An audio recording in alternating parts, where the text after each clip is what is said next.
ফলত আজি সামাজিক সুৰক্ষা যে ব্যবস্থা এই ব্যবস্থা সৰকাৰে কৰিব লাগে। কিন্তু কাম কৰিছে যিসকলে বিভিন্ন অনুষ্ঠানৰ সময় বঢ়াই দিয়া হৈছে, কিন্তু তেওঁলোকৰ যি মজুৰি এই মজুৰি আজি বৃদ্ধি কৰা নাই। গতিকে 12 ঘণ্টা 8 ঘণ্টাৰ ঠাইত যেতিয়া কাম কৰিছে মালিকৰ লাভ হৈছে, মালিকৰ উৎপাদন বৃদ্ধি হৈছে, কিন্তু সাধাৰণ যে শ্ৰমিকৰ যে শ্ৰমৰ মজুৰি এই মজুৰি আজি বৃদ্ধি হোৱা নাই।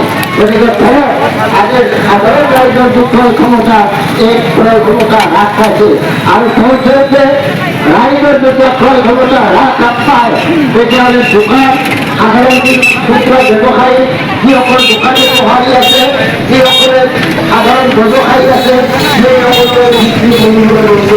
আপোনালোকে দোকানলৈ যাওক, আমি যেতিয়া দোকানলৈকে যাওঁ তেতিয়া আমাৰ প্ৰয়োজনত 10 টকা 15 টকা খোজোঁ আৰু তেওঁলোকে কয় যে আজি দিনটো যাত্ৰা কৰিব পৰা নাই। এই অৱস্থালৈকে গতি কৰিছে। এই অৱস্থাৰ কাৰণ হৈছে অকল অনলাইন ব্যৱসায় নহয়, অকল শ্বপিং মল নহয়, অকল সেই ধৰণৰ যে বৃহৎ প্ৰতিষ্ঠান আছে অকল সিহঁতেই নহয়, সেইবিলাকো দায়ী হয়।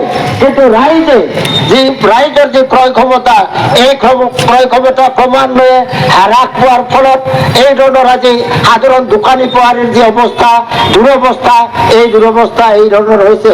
আনকি মাহটোৰ মূৰত তেখেতসকলৰ কাৰেণ্টৰ বিল দিয়াৰ বাবে কেপাচিটি নোহোৱা পৰ্যন্ত হৈছে। এই ধৰণৰ অৱস্থালৈকে গতি কৰিছে।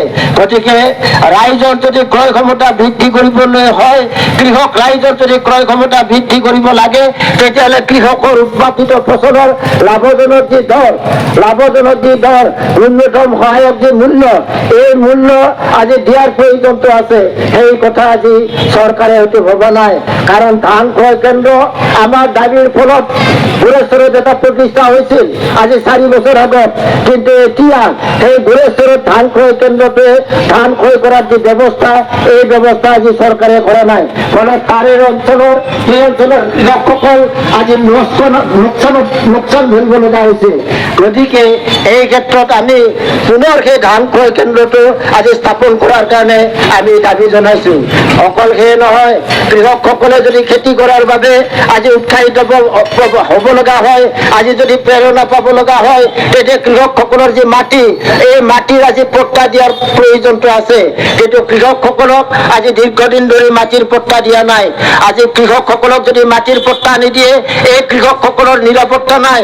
কাৰণ আমি দেখা পাইছো, আমি ভাবিছিলো যে মিয়াসকলক উচ্ছেদ কৰিছে গতিকে আমাৰ ক'ব লগা নহয়, কিন্তু আমি লক্ষ্য কৰিছো বিগত সময়ছোৱাত 59,000 বিঘা মাটি আজি উচ্ছেদ কৰিছে। উচ্ছেদ কৰাৰ পিছত এটা হিচাপ ওলাইছে, মিয়াসকলৰ মাত্ৰ 6,000 বিঘা, বাকী গোটেইখিনি মাটি খিলঞ্জীয়া মানুহৰ মাটি মানে উচ্ছেদ কৰা হৈছে। পৰ্বতজোৰাত নিৰ্বাচনৰ আগত ব্ৰিটিছে নিৰ্বাচনৰ আগত পৰ্বতজোৰাত উচ্ছেদৰ কাৰণে সেই মাটি জৰীপ কৰাৰ ব্যৱস্থা কৰিছিল।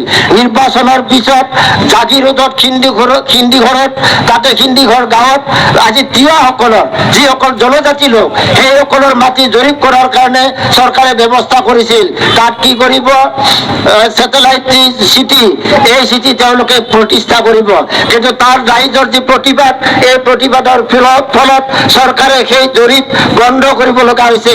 তেওঁলোকে ক'ব লগা হৈছে যে এই মাটি আমি জৰীপ বন্ধ ৰাখিছে, কিন্তু উচ্ছেদৰ যি পৰিকল্পনা যিখিনি মাটি আজি আদানী কটোৱাৰ কাৰণে পৰিকল্পনা আছিল সেই মাটি তেওঁলোকৰ যি নীতি এই নীতি আজি পৰিহাৰ কৰা নাই। লগে লগে লক্ষ্য কৰিছো পলাশবাৰীৰ অঞ্চলত পলাশবাৰীৰ ওচৰত আজাৰাত কি কৰিছে, এয়াৰো চিটিৰ নামত প্ৰায় 6,000 বিঘা মাটি উচ্ছেদ কৰাৰ কাৰণে চৰকাৰে ব্যৱস্থা কৰিছে। গতিকে তেওঁলোকে এই মাটি উচ্ছেদ কৰিব বুলি ইতিমধ্যে কৈছে। গতিকে তাৰে ৰাইজ মিয়া নহয়, তাৰে ৰাইজ সাধাৰণ কলিতা মানুহ, সাধাৰণ বড়ো মানুহ, জনজাতি মানুহ, এই মানুহসকলৰে এই বসতিস্থল আৰু তাতেই আজি উচ্ছেদ কৰাৰ কাৰণে চৰকাৰে চৰকাৰে আজি নীতি গ্ৰহণ কৰিছে।